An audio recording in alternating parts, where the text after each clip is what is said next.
எதுக்காக இப்ப சாப்பாடை கொண்டு வந்த? நீ என்ன சாப்பிட வைக்க போறியா? என்ன சாப்பிட வைக்க நீ யாரு? உனக்கும் எனக்கு என்ன சம்பந்தம்? வெளியே போ. பேசி முடிச்சிட்டீங்களா இல்ல இன்னும் இருக்கா? பசியோட இருக்கிறவங்கள பார்த்து பரிதாபப்படுறதுக்கு நமக்குள்ள ரத்த சம்பந்தம் இருக்கணும்னு அவசியம் இல்ல. நீங்க என்னை இந்த வீட்டு வேலைக்காரன்னு நினைச்சாலும் நான் உங்களை என் கூட பிறந்த அக்காவா தான் நினைக்கிறேன். உங்க துக்கம் என்ன வேதனைப்படுத்துது, உங்க கண்ணீர் என்ன காயப்படுத்துது. நீங்க என்ன நம்பணும். இப்ப நான் சொல்றதுல நீங்க நம்பிக்கை வைக்கணும். நான் சாதாரண பையன் இல்ல, எனக்கு கொஞ்சம் மந்திர தந்திரம் தெரியும். உங்க புருஷன் சாகலுங்கிற உங்க நம்பிக்கை, உங்க எண்ணம் பொய் இல்ல, உண்மைதான். உங்க புருஷன் சாகல. அவர் சாகல, அவர் சாகல, உயிரோட தானே இருக்காரு. உனக்கு தெரியும்ல. வா வா, எங்க அப்பா அம்மாட்ட சொல்லு. பொறுங்க பொறுங்க, இப்ப போய் சொல்லிட்டா என்னையும் பைத்தியம் நினைச்சுக்கிட்டு அப்பா என்ன வீட்ல இருந்து வெளியே துரத்திடுவாரு. அதனால அவங்க நம்பணும்னா நான் இங்க சில காரியங்களை செஞ்சாகணும். நீ என்னவோ செய், அவர் உயிரோட இருக்காருல்ல? ஆமா, அதுல எந்தவித சந்தேகமும் இல்ல. அதான் நான் நேத்து நேர்லயே பார்த்தனே. நேர்லயே பாத்தியா? எப்போ, எங்க, எப்படி? நேத்து ராத்திரி நீங்களும் வளவனும் பெரிய வீட்டுக்கு போகும்போது உங்களை நான் பின்தொடர்ந்து வந்தேன். பெரிய வீட்டுக்கு போய் போட்டோ முன்னாடி நின்று அழுததையும், வளவன் அப்பா அப்பான்னு உங்க புருஷனை கூப்பிட்டதையும் நான் பார்த்தேன். உங்க அழுகையையும் வளவனோட அழைப்பையும் கேட்ட உங்க புருஷன் போட்டோல இருந்து ஆவியா வெளியே வந்தாரு. அவர் வந்தாரா? நீ நிஜமாவா சொல்ற?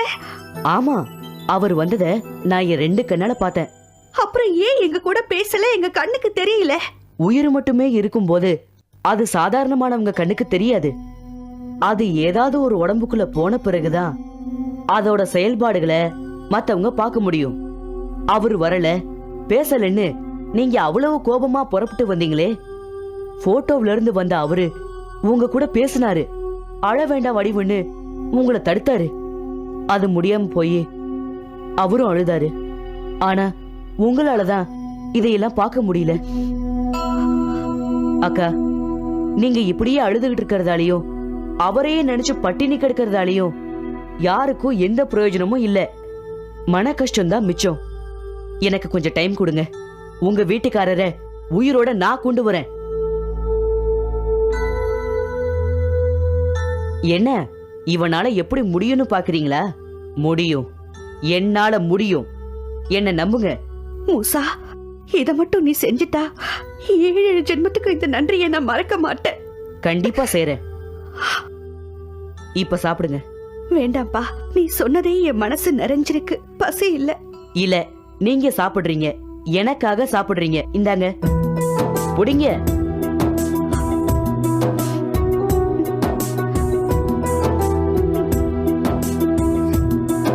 இந்தாங்க.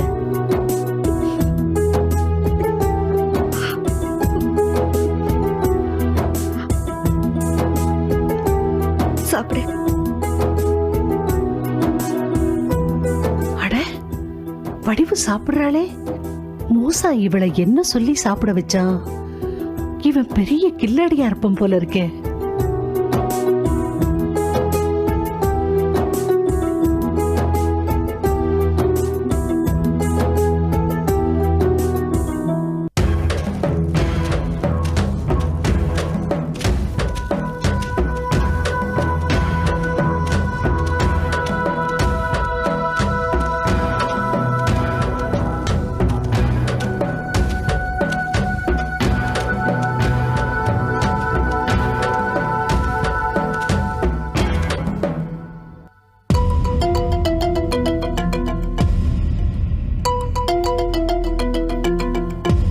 சரி வா போலாம்.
என் இருப்பிடத்திற்கே வந்து விட்டீர்களா? ஆ?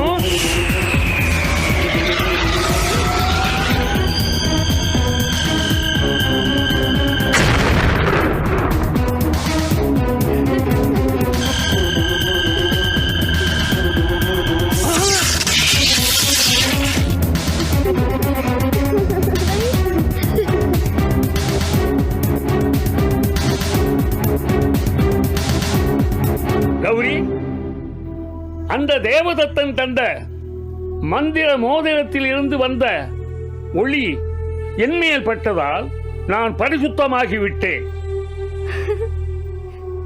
எனக்கு விமோச்சனம் கிடைத்து விட்டது. நான் மோட்சமடைந்து விட்டேன். போகிறேன். ஆனால் பேராசையால் இந்த உலகத்தை அழிக்க நினைக்கிற அந்த பேராசை பூதத்தை மட்டும் ஜெயிக்க விட்டு விடாதீர்கள். அது எல்லோருக்குமே ஆபத்தாக போய்விடும். வருகிறேன்.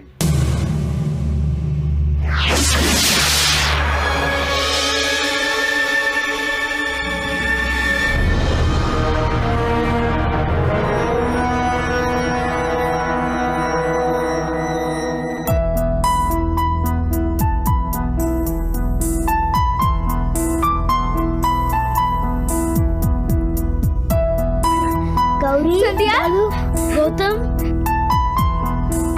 கௌரி, நீ வராதப்போ என்ன அந்த பாவி படாத பாடு படுத்திட்டான் கௌரி. அதான் நான் வந்து காப்பாத்திட்டேன்ல, அப்புறம் என்ன? வாங்க போலாம்.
இவங்கெல்லாம் யாரு? அந்த பொண்ணுக்கு ஏன் கண்ணும் தெரியல, வாயும் பேச முடியல? மத்த 2 குழந்தைகளையும் அந்த பொம்பளை ஏன் அப்படி கொடுமைப்படுத்துறா? இவங்கெல்லாம் யாரு? இவங்க ஏன் கனவுல வரணும்? எதுவுமே புரியலையே.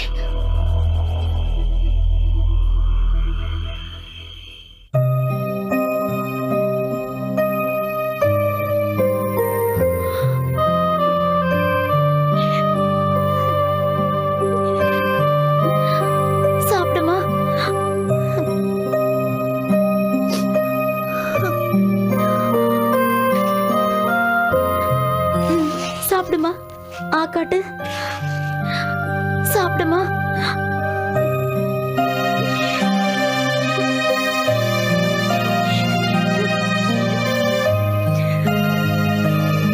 கமலாக்கா, இந்தாங்க பால். சுதா, சித்தி, இங்க வா. இங்க வந்து பால் சொம்ப வாங்கிட்டு போ. என்னக்கா, ஏன் கண் கலங்குறீங்க? அந்த கடவுள் எனக்கு ஏன் தான் இப்படி ஒரு கஷ்டத்தை கொடுத்தான்னு தெரியலக்கா. வாய் பேச முடியாத, கண்ணு தெரியாத ஒரு குழந்தை எனக்கு கொடுத்துட்டானே. அழாம சந்தோஷமாவா இருக்க முடியும்? என்னமோ போக்கா, நீ கொடுத்து வச்சது அவ்வளவுதான். மூத்தவளுக்கு மட்டும் ஆண் ஒண்ணு பொண்ணு ஒண்ணு லட்சணமா பிறந்திருக்கு. எந்த நேரத்துல இந்த ஆளுக்கு 2ஆம் தரமா வாக்கப்பட்டனோ தெரியல. இப்படி ஒண்ணு வந்து பிறந்திருக்கு. எல்லாம் என் தலை எழுத்து. கொடுத்து வச்ச மவராசி பெத்த பிள்ளைங்களை வளர்த்து பார்க்க வாய்க்காம உன் தலையில கட்டிட்டு போய் சேர்ந்துட்டா. என்னவோக்கா, நான் அல்லல் பட்டு இதுங்களை வளர்க்கறதுக்கு காரணம் நான் போன பிறகு என் பிள்ளைய பாதுகாப்பாங்கன்னு நம்பிக்கை தான். நீங்க நம்புறீங்கக்கா, நாளைக்கு என்ன நடக்கும்னு யாருக்கு தெரியும்? கூட பிறந்ததுங்களே உன்னோட ஒண்ணு வெட்டிக்குது குத்திக்குது. இதுல மூத்த தாரத்து பிள்ளைங்க உன் பிள்ளைய பாத்துக்கொன்னு என்ன நிச்சயம்? எல்லாம் அதுங்க தலையெழுத்து. நடக்கிறபடிதான் நடக்கும். சரி, நான் வரேன்க்கா.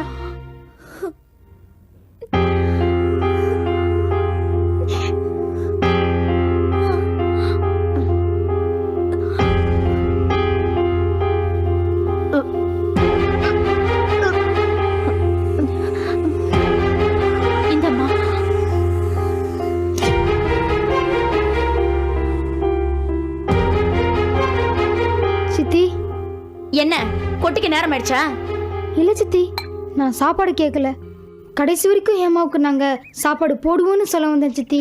பார்க்கலாம் பார்க்கலாம். சித்தி, நாங்க ஹேமாவை சித்தி பொண்ணா நினைக்கல, எங்க கூட பிறந்த தங்கச்சியை தான் நினைக்கிறோம். அவளை கண்ணுக்கு கண்ணா நாங்க பார்த்துக்கிறோம் சித்தி, எங்களை நம்புங்க சித்தி. ஆமாம் சித்தி, நாங்க பார்த்துப்போம் சித்தி. இப்ப என் ஆதரவு தேவைங்கிறதுக்காக இப்படி எல்லாம் பேசிட்டு இருக்கீங்க. உண்மையிலேயே அன்பால வந்த பேச்சான்னு போக போகத்தான் தெரியும்.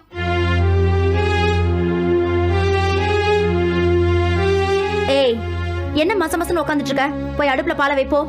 போ. நீ என்னடா நின்னுட்டு இருக்க? அரிசியில இருக்கிற கல்ல பொறுக்கு.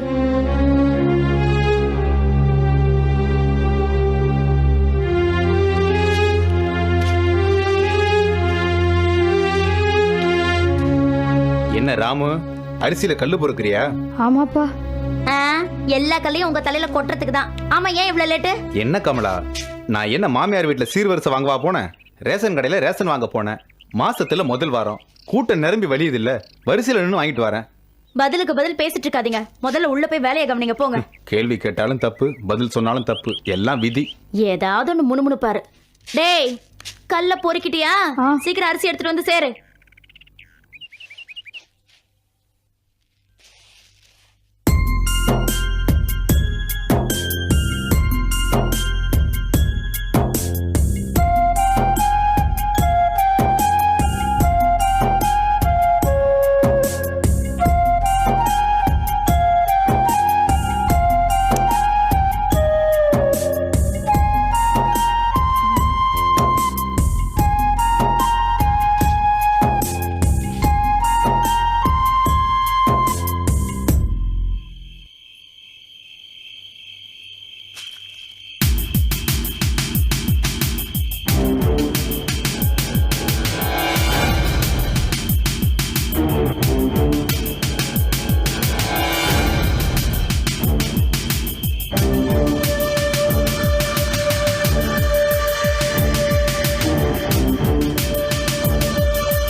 ஜனனி, நான் பெத்த செல்வமே. ஜனனி, நான் அம்மா வந்திருக்கேன்டா, வெளியே வா. ஜனனி, வாமா. அந்த பால் மனம் மாறாத அந்த பிஞ்சு முகத்தை காட்டு. தப்புதான், நான் பண்ணது தப்புதாம்மா. தவமா தவம் இருந்து தலை பிள்ளையா பெத்தெடுத்த என் தங்கத்தை அடுத்தவன் சாகடிக்க விட்டது ஏன் தப்புதான். என்ன மன்னிச்சிடுமா, இந்த அம்மாவை மன்னிச்சிடு, இந்த பாதகிய மன்னிச்சிடு.